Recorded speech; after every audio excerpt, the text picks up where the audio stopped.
setengah-setengah ragu-ragu gitu loh. Selamat hari Selasa semuanya, memasuki awal bulan September. Mudah-mudahan ada banyak rencana-rencana baru yang segera terwujud ya. Astaga, Oktober. Udah harinya benar, bulannya salah. Tahunnya masih 2024 kan ya? Masih oke. Saya Karo, siap menemani Anda di acara Rumpi No Secret. Sama Daniel di pojok sana, kelihatan kan Daniel? Soalnya dia menyaru dengan backdrop. Dan tentu saja sudah ada beberapa bintang tamu kita yang hadir hari ini untuk berbagi ceritanya. Kita ke pojokan dulu yuk untuk melihat dan menyoroti apa sih yang sedang ramai diperbincangkan, yang kita highlight, kita bahas, kita bacakan komentar netizennya, baik itu untuk hal-hal yang terjadi di dunia nyata maupun dari dunia maya. Ini yang lagi rame dan kita soroti gitu ya, karena kebetulan kemarin perginya juga sama kita, ya kan? Dia itu artikel nih Mbak Im Wong di sebuah acara, dia diwawancara wartawan. Aku nggak tahu sih tepatnya wartawannya tuh nanya apa gitu ya. Tapi jadinya artikelnya bunyinya begini, Mbak Im Wong nggak tahu Paula Verhoeven umroh, dia nggak izin katanya gitu. Aku terkejut membaca ini ya. Ini nanti aku didatengin wartawan lagi abis ini aku ya. Enggak ngambiar. Ya. Nih. Ada statementnya nggak? Ada statementnya ya. Statementnya sih, tapi nggak ada pertanyaan wartawannya. Kepotong. Tapi emang dia ngomong gitu. Aku nggak tahu, dia nggak izin. Dia ngomong gitu ya. Coba kita lihat sih dia ngomongnya apa sih nih ya. Beneran dia ngomong gitu apa nggak sih gitu? Saya nggak tahu itu. Dia nggak ini. Saya nggak tahu itu, dia nggak ngomong nggak izin, dia ngomongnya nggak gitu kan, dengerannya. Hah? Tapi artikelnya, mungkin wartawannya dengernya gitu. Oh iya. Dan ini yang menjadi pertanyaan tuh, pertanyaan wartawannya apa? Nah, karena nggak ada di mana-mana. Iya. Tapi kayaknya nggak mungkin lah nggak izin. Perginya 2 minggu, lama loh. Ya kan, paling nggak kalau emang nggak dicariin kalau nggak izin. Astaga. Iya kan ya gitulah. Ini emang ada-ada aja ya. Orang jadi sorotan publik ya. Jadi aku jadi kepo. Kebetulan pas aku lagi berita itu muncul di Explore-ku, set. Terus aku lihat di feed yang aku follow, ada postingannya Paula. Paula lagi dibikin konten di Masjid Kuba gitu. Nih Paula selama aku tahu ya, selama melaksanakan ibadah umroh emang dia tuh lagi di sosial media. Jadi dia nonaktifin sosial medianya. Jadi postingan-postingannya itu baru diposting sekarang. Salah satunya di Masjid Kuba gitu. Nah, padahal Paula kemarin cerita nih, aku ya Mbak katanya, kalau aku posting apa-apa pasti nanti disangkut pautin. Padahal nggak ada hubungannya kan. Paula, makasih loh, ini ada bahan ya. Aku pengen tunjukin nih postingan kamu. Kok iya pas gitu loh. Lihat postingan berikut ini, lihat. Aku lagi kepanasan itu. Kok dia bisa bikin video bagus banget ya. Ini mana videonya bagus ya kan, gamisnya berkibar-kibar, terus backsoundnya gitu ya kan, backsoundnya bunyinya I'm proud, aku bangga, aku bersyukur. Terus apa lagi,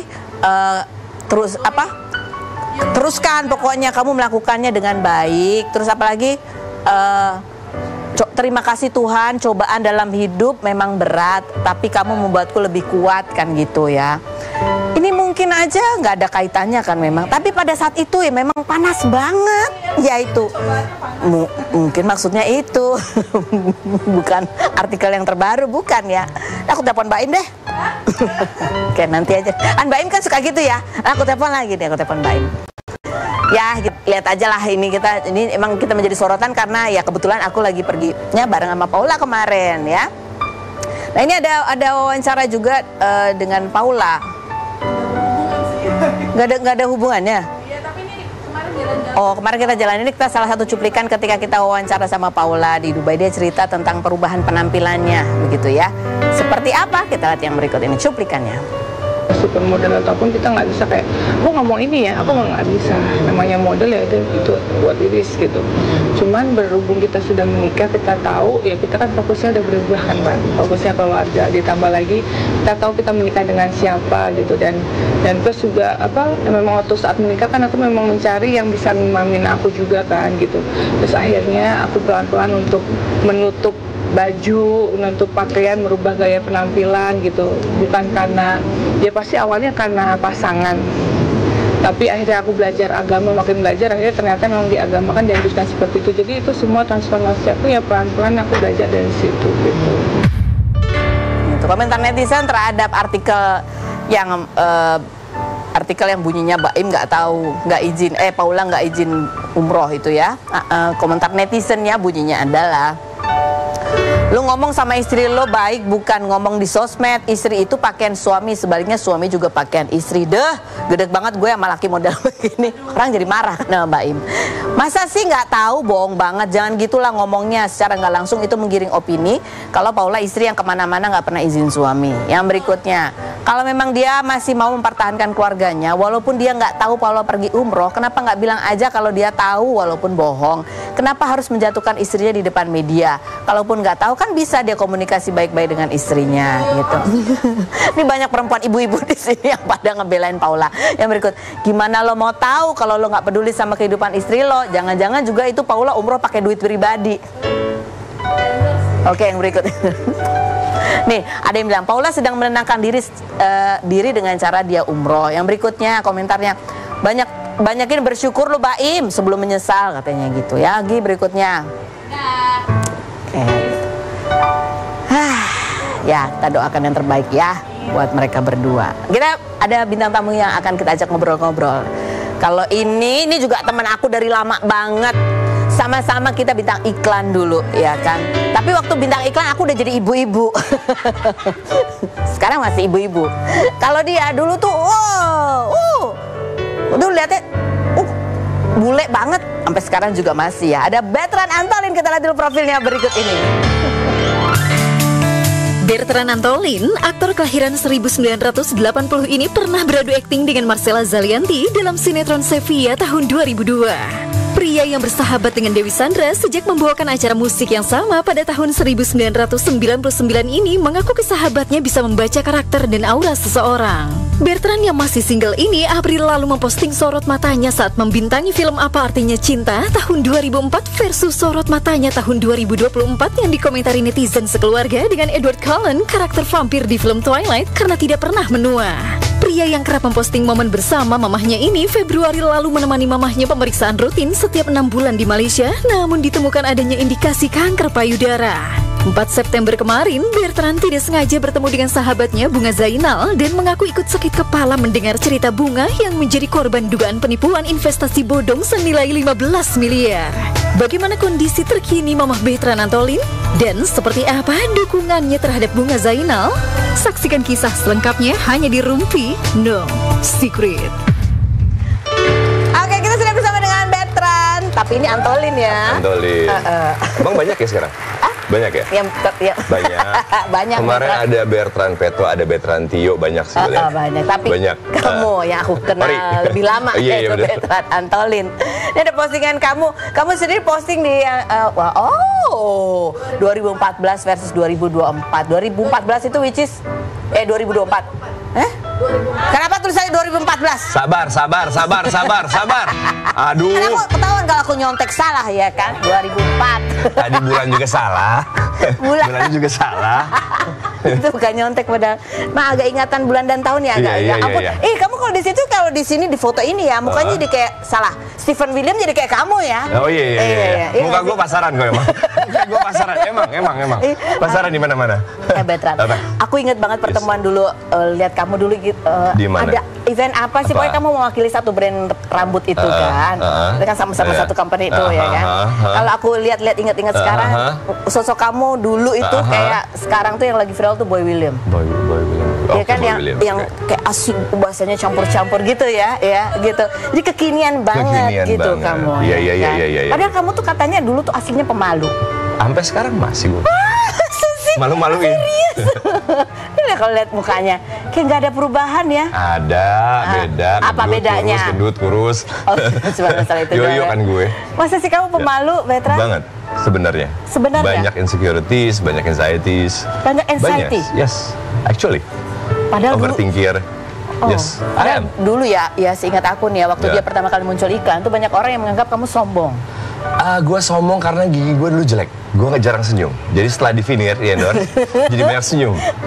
Wah, aku jadi pengen lihat giginya zaman dulu lagi. Oh gitu? Iya, itu kebelah begini gigi gue. Oh, Yes. itu. Ini divinir sama dokter Ajeng. Thank you, dok. Oh, jadi kamu ada sempat Yes, anxiety? a lot of things sebenarnya. Gue banyak nggak pedenya. Dulu kalau fashion show aja baju pertama tuh basah karena keringet. Serius? Yes. That's why kamu jadi kayak nggak- Dingin nggak- aja. dingin aja, nggak pengen dekat sama orang. Takut serba salah. Takut serba salah? Yes. Padahal kita ngelihatnya kamu, ini blasteran nih, pasti orangnya Enggak. asik nih, Sama buka gitu. enggak. Sama sekali enggak? Nope. Itu yang orang lain nggak tahu ya Iya. tentang kamu ya. Berapa tahun tuh kamu akhirnya udah mulai agak Masih sampai sekarang juga. Sometimes gue yang what's wrong ya gitu loh. Karena mungkin didikan nyokap kali, jadi selalu tidak boleh mengecewakan orang, tidak boleh gitu. Jadi banyak hah gitu loh. Sampai hari ini. serius? Yes. Kalau kerja harus on time, harus apa, banyak banget indoktrinasi nyokap yang oke, begini. Jadi kamu khawatir mengecewakan Yes. orang Yes. jadi berpikir apa-apa. Yes. Sebenarnya kamu terjun di dunia hiburan di mana banyak sekali yang pada telat. ya, satu banyak telat, dua banyak orang juga yang kemudian sering berprasangka sehingga Ya, tapi it's part of the job kali ya. Jadi akhirnya ya udahlah. kayak udahlah. Kita nggak bisa menyenangkan semua orang. Oke. Kamu di bio Instagramnya katanya nulisnya juga vampir ya? Itu karena banyak Cita-cita gue cuma dua dulu, vampir atau penyihir. Seriously. Kenapa vampir atau penyihir? Terobsesi aja. Terobsesi aja. Kamu mau nyihir siapa? Ya, begitulah. Coba kita lihat komentar netizennya bunyinya apa? Apakah masih ada satu keluarga sama Edward Cullen Nggak, itu? gue versi Indonesia. Edward Cullen. Hah? Versi Indonesia. Oh, kamu Pulen ya, pakai lebih P. Cullen. Nggak pernah tua kayaknya. Yang berikutnya ada lagi komentarnya. Bisa-bisanya gue lulus SD, ngefans berat sampai mimpi kok ketemu Berta datang ke warung emak gue makan gorengan. Kok Bertrand datang? Dia niat idola pas zaman SD. Sampai buat clippingnya kok Bertrand terus nungguin acara itu banyak banget orang yang masih suka nge-DM, masih simpen clippingan gitu. That's so sweet. So sweet. So sweet, seriously. Kamu orangnya positif banget ya, dia melihatnya so sweet. Aku lihatnya waktu SD.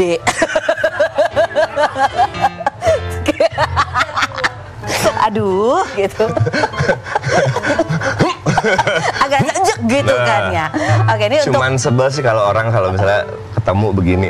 Oh, cium tangan. Kok sama banget sih? Tos dulu. Kalau enggak yang suka om tante gitu loh. Hah? Kapan gua kawin sama tante lu? Iya, gitu kan. iya. Makanya di sini aku namanya lebih Kak baik Ros, ya. kakak, kalau enggak abang Iya. gitu. Kalau enggak pak sekalipun. Ya kan? Pak Iya, is iya. more sopan kan? Iya. Daripada om tante gitu kan? Iya, pokoknya aku jangan panggil aku bunda aja. Kompilasi aktif veteran kita ada berikut ini. Wow. Itu nggak mau dipanggil Pak, mau dipanggil Mas. Mas, ayang, salah ya? Oke, nah ini satu sisi lain dari Bertrand yang mau kita tanya. Dia kemarin juga menunjukkan foto baju-baju zaman dulunya gitu ya. Emang kamu sampai menyimpan itu dan apik sekali menyimpan segala Sebenarnya sesuatu? gue orang yang suka menyimpan memori actually. Cuman rapi itu bukan gue. Oh, rapi bukan ya? Rapi itu bukan gue, itu yang rapi. Oh, ada yang membantu ya? Ada, gue orangnya yang kagak rapi. Coba kita lihat videonya seperti apa berikut ini. Celana aja nih 10 tahun lebih. Berarti kamu yang tercapai jadi vampir ya? kayaknya ya? Ya, bersyukur ini awet lah. Awet ya, jadi irit. Jadi nggak pernah belanja-belanja atau gimana sebetulnya? Saya, ini semua dikasih. Ini juga dikasih. Handphone dikasih, ini dikasih. Saya Siapa sih? banyak, makanya nggak cocok jadi pejabat gue. Kenapa? Karena kamu dikasih. Semua dikasih. Tapi kamu punya teman Apa? yang punya pesawat? Ada, serius. Punya pesawat? Ada, gue pernah posting. Nebeng. Ada, baca, scroll di Kenalin Instagram, dong, ya. Ada. Oke, kita sekarang mau describe foto yang berikut ini kita lihat ya. Fotonya, describe mana? foto.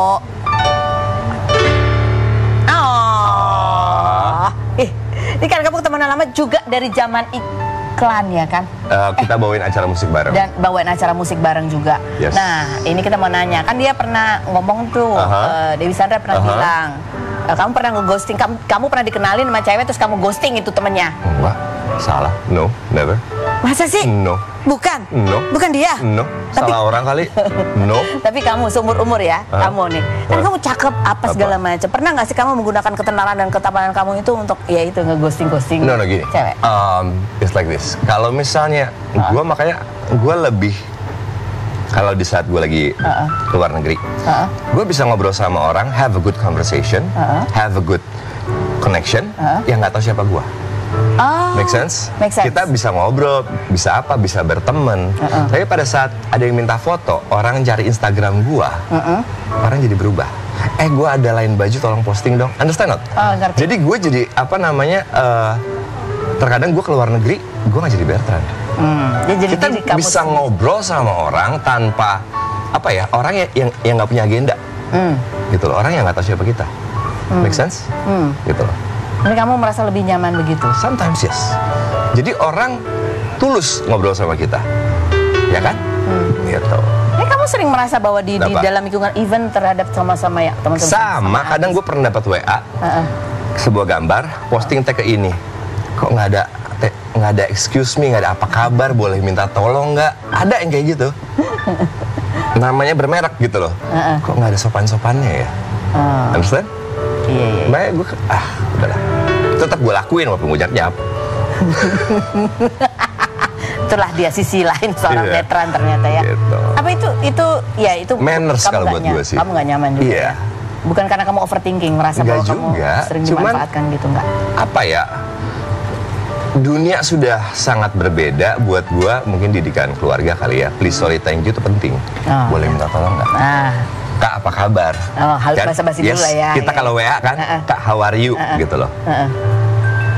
Things like that. Betul sekali. Dan berikut coba kita mau tunjukkan. Kamu kemarin untuk sama Bunga Zainal. Ini kemarin kan dia juga sharing ya. Dia banyak kena kasus penipuan yang itu berat sekali buat dia. 15M dikasih. Dan ini dari cerita ini kita melihat bahwa ternyata kamu sendiri pun juga pernah kenal gitu sama orang yang menipu. Gini, gua ketemu Bunga di nyokapan terapi, kebetulan ketemu dia. Gua tanya orang yang dimaksud ini bukan? Iya. Terus dia cerita, ya namanya temen ya. Gue cuman bisa mendengarkan aja. Mungkin ada yang dia pengen keluarin unek-uneknya atau kayak gimana. Gue dengerin aja. Gue nggak bisa ngasih solusi, nggak bisa ngasih saran. As a friend, I listen. Sebagai tempat untuk dia bercerita. Tapi kamu punya pengalaman kan, kamu sampai bisa nebak orang itu gitu. Kamu sendiri pernah punya feeling nggak sih tentang orang itu gitu? Oke, gini, kita ketemu meeting di sebuah cafe di Senayan City, ya. Bunga, lo mau pesan apa? Mau makan apa? Mau minum apa? Yang jawab orang itu. Cafe ini mau makan apa? Pilih misalnya roti apa atau minuman apa. Ini diem. Yang jawab orang itu terus. Agak aneh buat gua. Waktu itu ya? Waktu itu cuman kan dia memperkenalkan sebagai teman, sebagai sahabat, ya gue diem. Nggak komen, tapi udah ada feeling agak ya pasti gitu. Iya, that's kind of weird buat gue. Baru sekali ketemu itu? Sekali itu doang? Ketemu 2 kali. Ketemu 2 kali? Sama orang itu, ya gue yang, ya udah. Tapi kamu nggak sempat ditawarin bisnis apa gitu? I don't think so ya, karena gue nggak gampang ngebagi nomor telepon sih. Nah, kata Bunga sih banyak sekali teman-teman dia juga jadi korban, gue yang gitu. Iya, sebagai teman ya dengar. Iya, kaget, terkejut, gitu. Ya itu bisa terjadi sama siapapun juga gitu. Jadi kalau kita lihat kan Bunga juga kayak makin kurus, sedih banget gitu. Kurus banget. Padahal aslinya sebelumnya juga udah kurus kan dia. Kurus banget, seriously. Sebagai temen ya, gitu. Mudah-mudahan Bunga segera berlalu masalahnya, tapi yang penting adalah kamu sehat. Yes. Ini ada videonya dia cerita soal kasus penipuannya. Coba kita lihat ya seperti apa. Kecil banget, seriously. Kecil banget. Shock gue. Kapan udah lama itu ketemunya atau sebulan ini, sebulan kemarin? 1,5 bulan lalu kayaknya pas postingan itu. Oke, baik. Yang berikut kita lihat lagi, nah ini postingannya Bertrand juga ya. Yap, this is my mom, gini. Ini Bertrand tuh deket banget sama momnya, masih suka belanja, masih suka masakin. Masakin dia udah bosen. Banyak jajan dia. Udah bosen ya. Dan sering kamu juga pergi-pergi kemana sama mom gitu ya. The mom that gave birth to me and raised me all on her own. She taught me how to be strong, how to be helpful, and how to always care about others. And above all, must always be kindful and respectful. Yes, we fight every day, every single day. We get on each other's nerves. Banget. Tapi itu love language-nya ya. duduk sama emak berdiri sama tinggi dari ibu sekecil ini keluar gorila Godzilla segede itu gitu. Ya. Ya kamu deket banget sama mama kamu. Yes. Ya. Apa sih kalau kamu ya mama tadi kamu cerita mama yang ngajarin kamu segala sesuatu. Ya, of course. Apa namanya ya dia berjuang sendiri, semua sendiri dengan semua keterbatasan yang dia miliki waktu itu. Gua anak hiperaktif. Zaman itu tidak ada psikolog, tidak ada ADHD. I'm ADHD sampai sekarang. Hiperaktif gua. Gua nggak bisa diem. Ya, jadi yang dia tahu buat ngedidik anak ya, gua digebukin. Seriously. Dia berusaha jangan sampai anak gua nggak bener. Gitu. Yes. A lot of tough love, my mom. Kamu sadar bahwa aku ADHD nih. Gua tahu dari Melissa Grace.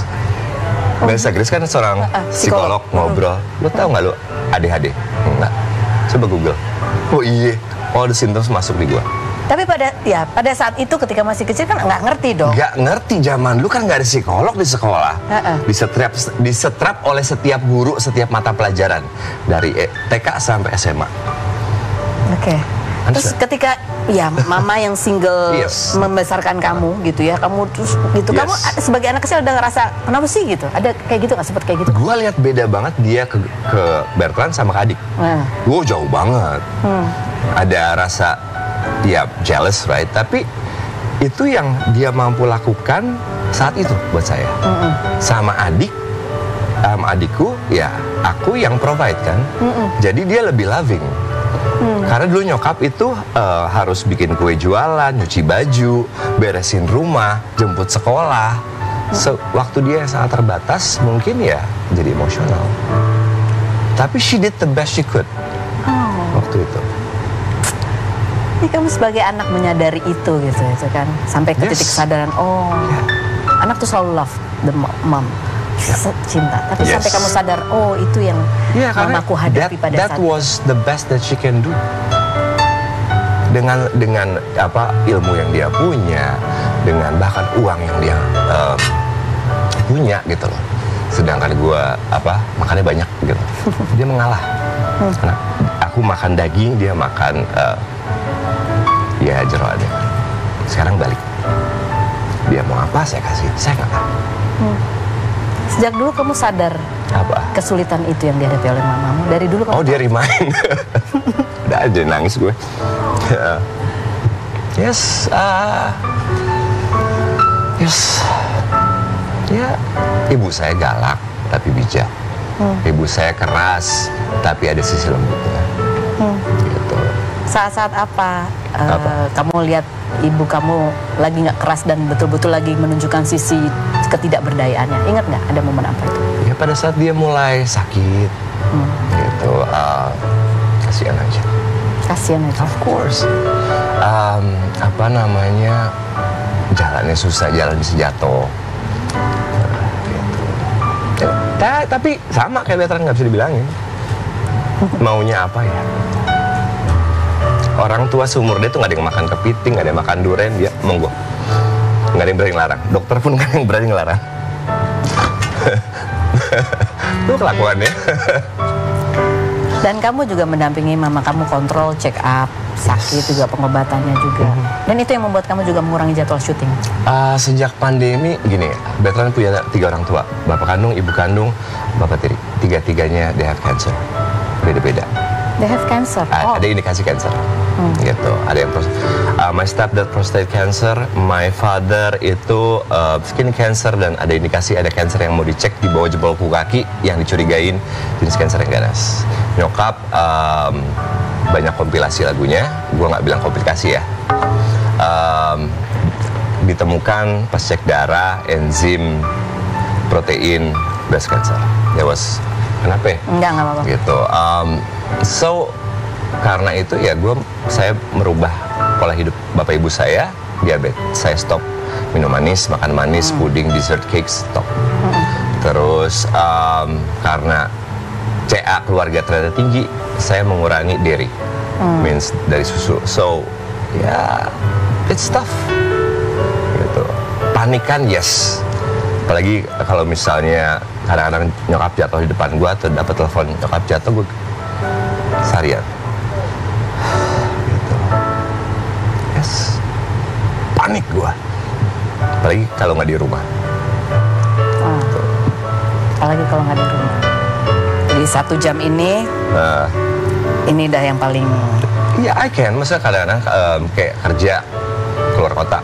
Wah, kok ambil kok. Cuman nanti siapa yang jagain, siapa yang nyiapin makanan, apa I have to prepare. Gitu. So kamu harus menjaga kesehatan orang tua yang kamu sayang ini sambil juga menjaga diri kamu. Your mental. Betul. Gitu kadang-kadang. Hah? Apalagi? Ada aja.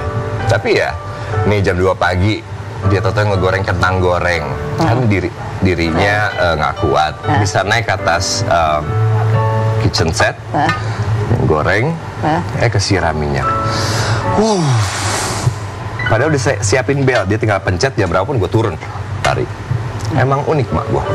Gantian sekarang kamu yang harus jagain mama. Yes. Kita akan kembali lagi tetap di Rumpi No Secret.